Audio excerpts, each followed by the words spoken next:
નમસ્તે વિદ્યાર્થી મિત્રો, આગળના લેક્ચરમાં આપણે ચબૂતરો ચિત્રપાઠ વિશે જોયું હતું અને તેમનો સ્વાધ્યાય પણ આપણે જોયો હતો. તો આશા રાખું છું કે તમે સૌએ એનો સ્વાધ્યાય ઘરે લખવાનો પ્રયત્ન કર્યો હશે.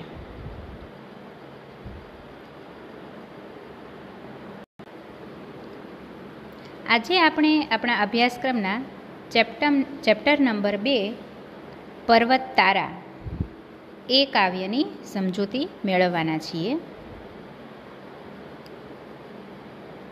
આ સુંદર પ્રાર્થના કાવ્ય છે અને તેમના કવિ છે સુરેશ દલાલ. દરેક ચેપ્ટરના કોઈને કોઈ સાહિત્ય પ્રકાર હોય છે, તો આ કાવ્યનો સાહિત્ય પ્રકાર છે પ્રાર્થના ગીત. આ સુંદર પ્રાર્થના છે. પ્રાર્થનામાં આવતા પર્વત, નદી, સરોવર, દરિયો, વૃક્ષો, સૂર્ય, ચંદ્ર, તારા, પાણી, પક્ષી, જીવજંતુઓ વગેરે કુદરતના અંશો છે. અહીં કવિ સઘળા એટલે કે બધા કુદરતના અંશોમાં ઈશ્વરને જુએ છે. આ કાવ્ય છે પર્વત તારા. એ કાવ્યમાં પ્રકૃતિના દરેક તત્વોમાં કવિ છે એ ઈશ્વરનું દર્શન કરે છે, એટલે કે દરેક જગ્યાએ ઈશ્વરને જુએ છે. તો તેનું સરસ મજાનું વર્ણન આ સુરેશ દલાલે આ કાવ્યમાં કરેલું છે.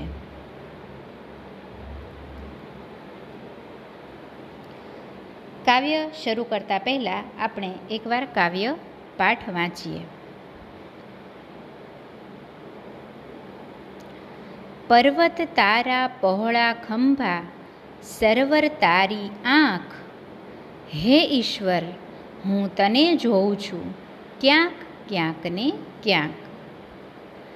દરિયો તારો દિલ વિશાળું, વૃક્ષો તારી વાત, મેઘધનુષ્યના રંગોમાં તું રમી રહ્યો રળિયાત.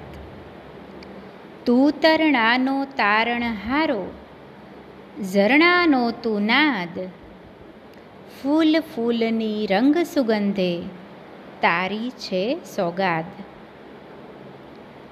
સિંહ વાઘને કોયલ બુલબુલ, પતંગિયાને તમરા, સૂર્ય ચંદ્રને તારા આભે અહીં આગિયા ભમરા.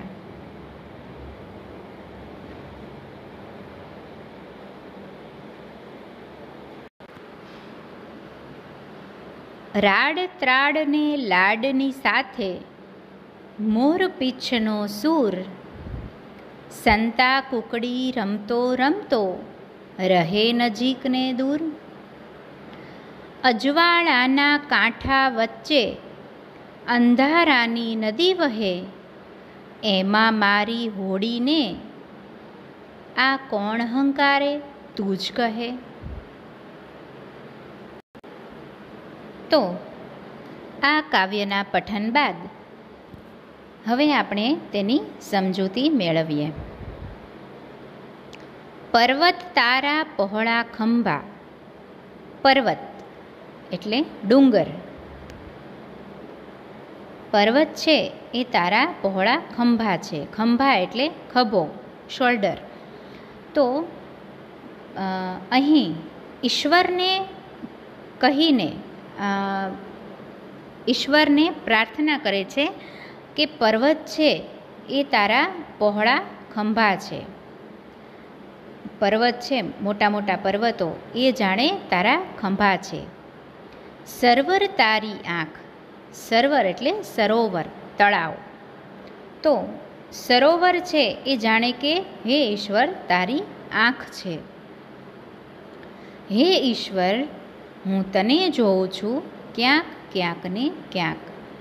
એટલે અહીં કહેવામાં આવ્યું છે કે હે ઈશ્વર, પર્વતરૂપી તારા પહોળા ખંભા છે અને સરોવરરૂપી તારી આંખ છે, અને હું આ સમગ્ર સૃષ્ટિમાં જે જગ્યાએ નજર દોડાવું છું ત્યાં બધી જ જગ્યાએ હું તને જોઈ શકું છું, એટલે કે હું બધી જ જગ્યાએ તને જોઉં છું. કે જ્યાં હું મારી નજર દોડાવું છું. બીજી પંક્તિમાં સમજાવવામાં આવ્યું છે કે દરિયો તારું દિલ વિશાળું, વૃક્ષો તારી વાત, મેઘધનુષ્યના રંગોમાં તું રમી રહ્યો રળિયાત. એટલે કે દરિયો છે, સમુદ્ર છે, એ તારું દિલ છે. કેવું દિલ? વિશાળું. વિશાળું એટલે વિશાળ, ઘણું મોટું. તો ઈશ્વરનું દિલ ઘણું મોટું હોય છે. તે આપણે કોઈ પણ ભૂલ કરી હોય તો તે માફ કરી દે છે આપણને. એ ખૂબ ઉદાર દિલનો હોય છે. તો દરિયો તારું દિલ વિશાળું અને વૃક્ષો તારી વાત. દરેક વૃક્ષો, પ્રકૃતિમાં જેટલા પણ વૃક્ષો છે એ બધા જ વૃક્ષો જાણે તારી વાત કરી રહ્યા હોય એવું લાગે છે. અને મેઘધનુષ્યના રંગોમાં તું રમી રહ્યો રળિયાત. મેઘધનુષ્ય એટલે રેઇનબો આપણે ચોમાસામાં જોવા મળે છે. એ 7 રંગોનું હોય છે.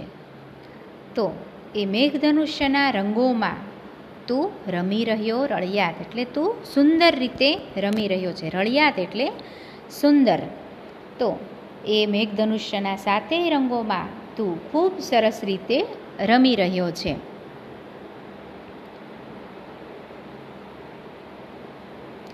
તું તરણાનો તારણહારો, ઝરણાનો તું નાદ, ફૂલ ફૂલની રંગ સુગંધે તારી છે સોગાદ.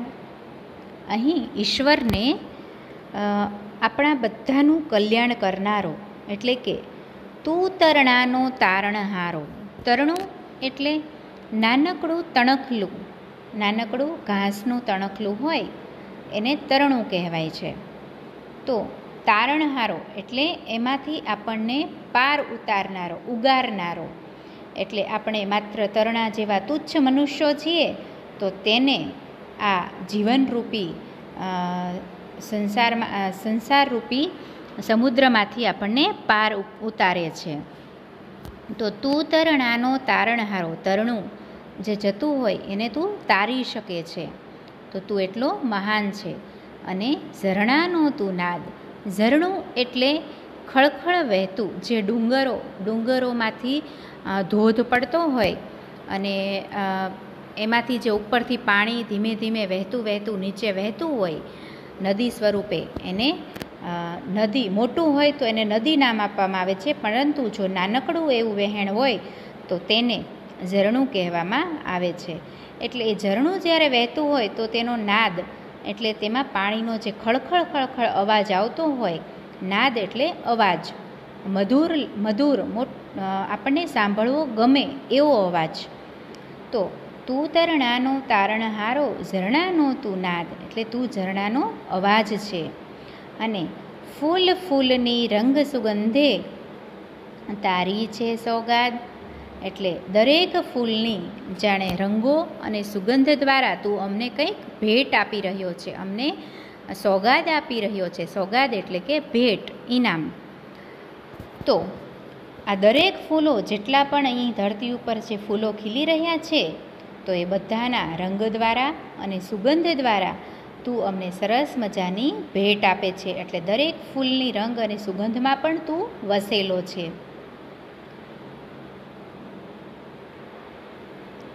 સિંહ વાઘને કોયલ બુલબુલ, પતંગિયાને તમરા, સૂર્ય ચંદ્રને તારા આભે અહીં આગિયા ભમરા. હવે આ બધા જમાં તું વસે છે કે સિંહ, વાઘ ને કોયલ, બુલબુલ. સિંહ છે, વાઘ છે, જે બધા પશુઓ છે, પંખીઓ છે, અને આભમાં જે સૂર્ય અને ચંદ્ર અને તારા છે, તો આ બધામાં તારો વાસ છે. હું બધી જ જગ્યાએ તને જોઈ શકું છું. કે સિંહ, વાઘને કોયલ, બુલબુલ, પતંગિયાને તમરા, સૂર્ય ચંદ્રને તારા આભે અહીં આગિયા ભમરા. આગિયા એટલે એક રાત્રે જે અંધકાર હોય, રાત્રિનો અંધકાર, ત્યાં એક લાઇટવાળું જીવજંતુ આપણે જોવા મળે છે. લાઇટ જાણે આપણને એવું લાગે કે રોશની એટલે કે લાઇટ ઉડી રહી છે, નાની નાની લાઇટો ઉડી રહી છે એવું લાગે, એને આગિયો કહેવાય છે. કે આગિયા છે રાત્રિના અંધકારમાં એકદમ લાઇટ કરતું કરતું ઉડતું હોય છે. તો એવું એક જીવજંતુ, તેનું નામ છે આગિયા. અને ભમરા, એ ભમરો તમે સૌએ જોયો હશે કે જે ફૂલ પર બેસે છે. તો આ બધામાં કવિ છે એ ઈશ્વરનું સ્વરૂપ જુએ છે. સિંહ, વાઘ, કોયલ, બુલબુલ, એક ચકલી જેવું નાનકડું પક્ષી છે બુલબુલ, પતંગિયા, બટરફ્લાય અને તમરા. તમરા એ પણ રાત્રે આપણે એકદમ રાત્રિના 12 કે 1 કે 2 વાગ્યાનો સમય હોય ત્યારે બધું જ શાંત થઈ ગયું હોય ત્યારે તમરાનો તીણો અવાજ આવે છે, જે આપણે શાંતિથી સાંભળીએ તો આપણને સંભળાય છે કે રાત્રે છે એ તમરા નામના જે જીવજંતુઓ છે એ બોલતા હોય છે. તો એ તમરા અને સૂર્ય ચંદ્રને તારા આભે અહીં આગિયા ભમરા. એટલે સૂર્ય છે, ચંદ્ર છે અને તારા એ આભે એટલે આકાશમાં, અને અહીં એટલે કે અહીં ધરતી ઉપર અમને બધી જ જગ્યાએ હે ઈશ્વર આ બધા સ્વરૂપોમાં તારું સ્વરૂપ અમે જોઈ શકીએ છીએ.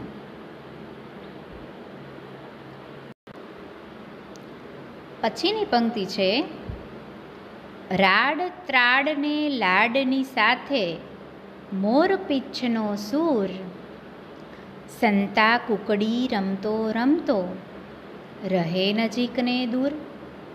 રાડ, ત્રાડ અને લાડ, અહીં જુઓ આપણને પ્રાસાનુપ્રાસ અલંકાર જે અહીં રાડ, ત્રાડ અને લાડ જે અંતે જેના અંતમાં જે મળતા હોય ડ ડ ડ, તો એ છેલ્લા પ્રાસ મળતા હોય એને આપણે આ અલંકારનો પણ ઉપયોગ અહીં સુરેશ દલાલે સરસ રીતે કરેલો છે. અહીં સૂર, દૂર, વહે, કહે, આંખ, ક્યાંક, વાત, રળિયાત, આ બધા આપણે અલંકાર જોઈ શકીએ છીએ.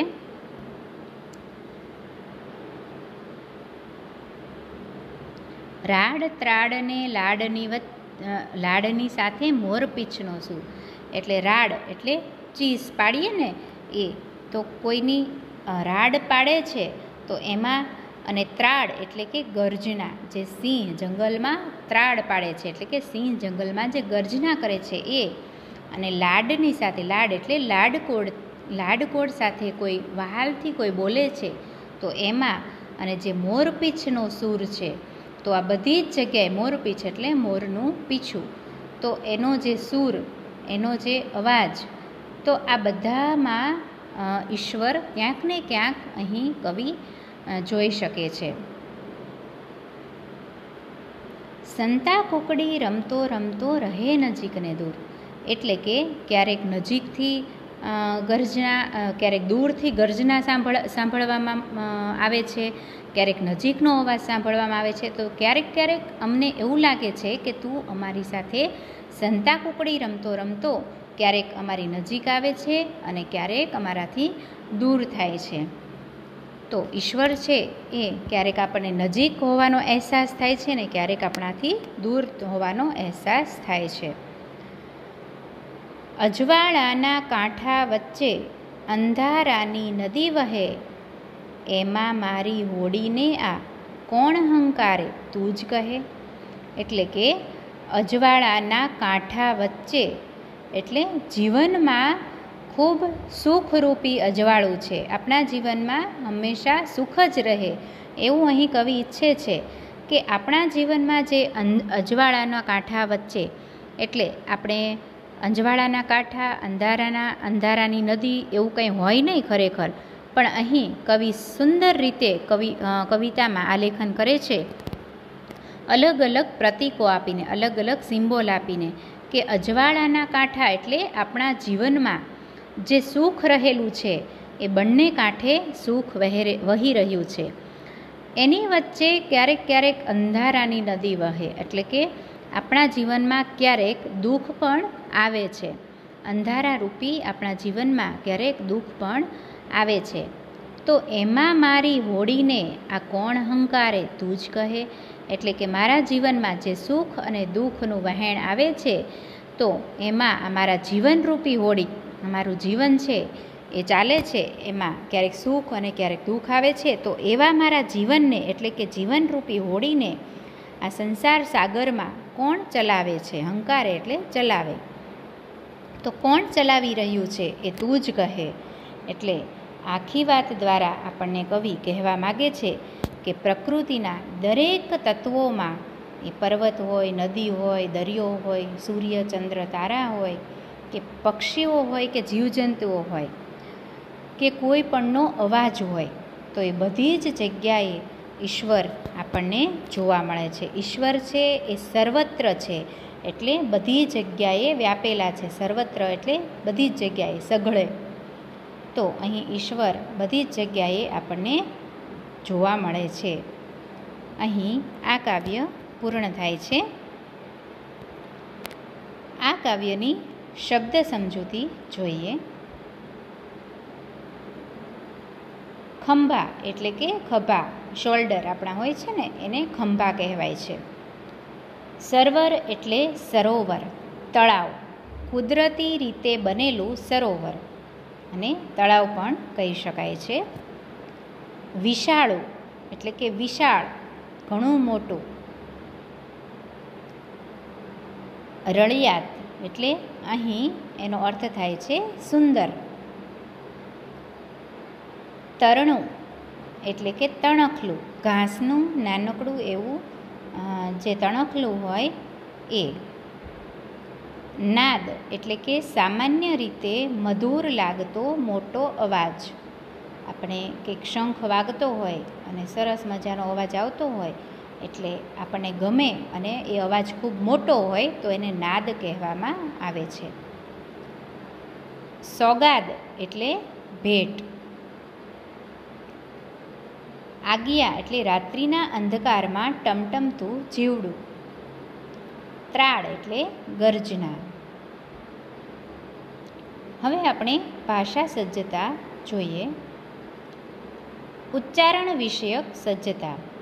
આપણે ઘણીવાર શરણાઈ હોય તો એમાં શ વાપરવાનો હોય, પણ ઘણા વિદ્યાર્થીઓ અને ઘણાને, આપણે બધાને એ મિસ્ટેક થતી હોય છે કે શની બદલે આપણે શરણાઈ એવું બોલીએ છીએ, જે એનું ઉચ્ચારણ ખરેખર ખોટું છે. તો અહીં આપણે ઘણીવાર સને બદલે શ અને શને બદલે સનો ઉચ્ચાર કરતા હોઈએ છીએ. તો સને બદલે શના ઉચ્ચારથી શબ્દનો અર્થ બદલાઈ જાય છે, તે સમજીએ. હવે ઘણીવાર એવા અમુક શબ્દો છે જેમાં સની બદલે શ અને શની બદલે સ વાપરીએ તો એનો અર્થ જ આખો બદલાઈ જાય છે. તો એવા શબ્દો આપણે જોઈએ. અહીં છે સર એટલે કે સરનો અર્થ થાય છે સરોવર, અને બીજો શબ્દ છે શર એટલે કે બાણ, તીર. બીજો શબ્દ છે સાર. સાર એટલે કસ. આપણે સારાંશ, કંઈક આપણે ભણ્યા હોઈએ તેનો ટૂંકમાં સાર, એટલે એને કહેવાય સાર, સારાંશ અને કસ. અને સની બદલે જો શ વાપરીએ શાર, તો એનો અર્થ થાય છે છિદ્ર એટલે કાણું, હોલ. સત એટલે સત્ય એટલે સાચું, ટ્રુથ, અને શત એટલે 100, 100. સૂર એટલે અવાજ, અને શૂર એટલે શૌર્ય, વીરતા. કેસ એટલે કે મુકદ્દમો, અને કેશ એટલે વાળ. અહીંયા સ અને શના લીધે આખો કેસ, આપણે જે અદાલતમાં કેસ લડીએ એવું કહીએ ને, તેનો ગુજરાતી શબ્દ છે મુકદ્દમો, અને કેશ એટલે વાળ.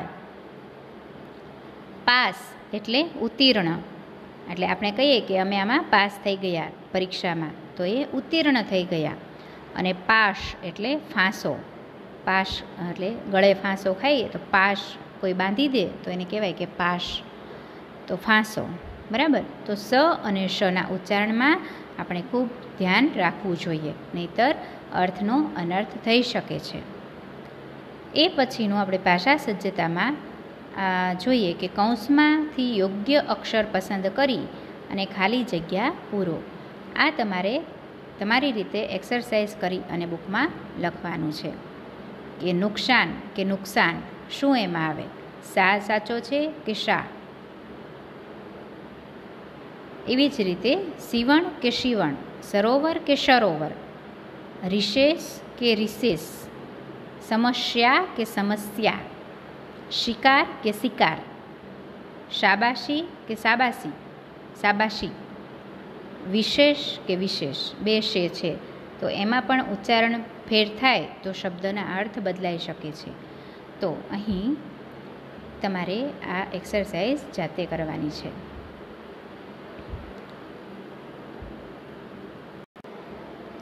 હવે આપણે આ કવિતાનો સ્વાધ્યાય જોઈએ કે નીચેના પ્રશ્નના ઉત્તર એક એક વાક્યમાં લખો, જે તમારે બુકમાં લખવાના રહેશે. કવિ પ્રકૃતિમાં કોના દર્શન કરે છે? કવિ પ્રકૃતિમાં ઈશ્વરના દર્શન કરે છે. બીજો પ્રશ્ન છે, કવિ કોને ભગવાનની આંખ ગણે છે? તો આપણે કાવ્યમાં જોઈ ગયા કે કવિ સરોવરને ભગવાનની આંખ ગણે છે. ત્રીજો પ્રશ્ન છે, ઈશ્વર સંતાકુકડી ક્યાં રમી રહ્યો છે? તો જવાબ છે, ઈશ્વર મેઘધનુષ્યના રંગોમાં સંતાકુકડી રમી રહ્યો છે. ચોથો પ્રશ્ન છે, ઈશ્વર કયા સ્વરૂપે સોગાદ આપે છે? તો એનો જવાબ છે, ઈશ્વર ફૂલોના રંગ અને તેમની સુગંધ સ્વરૂપે આપણને સોગાદ આપે છે. પાંચમો પ્રશ્ન છે, હોડીને કોણ હંકારતું હશે? તો તેનો જવાબ છે કે હોડીને ઈશ્વર હંકારતા હશે. હવે નીચેની કાવ્ય પંક્તિ સમજાવો, જે રાડ ત્રાડને લાડની સાથે મોર પીછનો સૂર, સંતા કુકડી રમતો રમતો રહે નજીકને દૂર. તો અહીં આ બધાના રાડનો અવાજ એટલે કે ચીસનો અવાજ, ત્રાડ એટલે કે ગર્જનાનો જે અવાજ આવે છે તે, અને લાડની સાથે મોર પીછનો સૂર. તો આ બધાના અવાજ સાથે એ અવાજ ક્યારેક આપણી નજીક આવે છે, ક્યારેક આપણાથી દૂર જાય છે. તો આ બધા અવાજોની વચ્ચે સંતા કુકડી રમતો રમતો ઈશ્વર ક્યારેક આપણી નજીક આવે છે અને ક્યારેક દૂર થાય છે. તે તમારે તમારી ભાષામાં સમજાવવાની છે. નીચે આપેલી કાવ્ય પંક્તિ પૂર્ણ કરો. તું તરણાનો તારણહારો, એ કાવ્ય તમારે પૂરી કરવાની રહેશે કે તું તરણાનો તારણહારો, ઝરણાનો તું નાદ, ફૂલ ફૂલની રંગ સુગંધે તારી છે સોગાદ, સિંહ વાઘને કોયલ બુલબુલ, પતંગિયાને તમરા, સૂર્ય ચંદ્રને તારા આભે અહીં આગિયા ભમરા. નીચેના શબ્દોના સમાનાર્થી શબ્દો આપો. અહીં તમારે આ શબ્દોના સમાન અર્થવાળા શબ્દો લખવાના છે કે આંખ એટલે કે લોચન, નયન, ચક્ષુ. તમને ગમતો અર્થ લખી શકો છો. બીજું છે ઈશ્વર એટલે કે ભગવાન. ત્રીજો છે દરિયો એટલે સમુદ્ર, સાગર. ચોથું છે વૃક્ષ એટલે તરુ, ઝાડ. પાંચમું છે નાદ એટલે અવાજ, રવ. છઠ્ઠું છે ફૂલ તો પુષ્પ, કુસુમ. બરાબર. તો અહીં તમે સમાનાર્થી શબ્દ લખજો. હવે છે નીચેના શબ્દોના વિરુદ્ધાર્થી શબ્દો આપો. પહેલું છે પહોળું, તો એનું વિરોધી શબ્દ શું થશે? સાંકડું.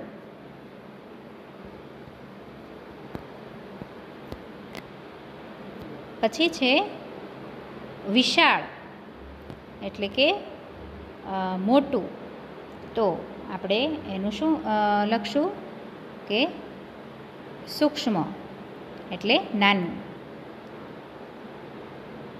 નજીક તો એનો વિરોધાર્થી શબ્દ થશે દૂર. અંધારું તો એનો વિરોધી શબ્દ અજવાળું.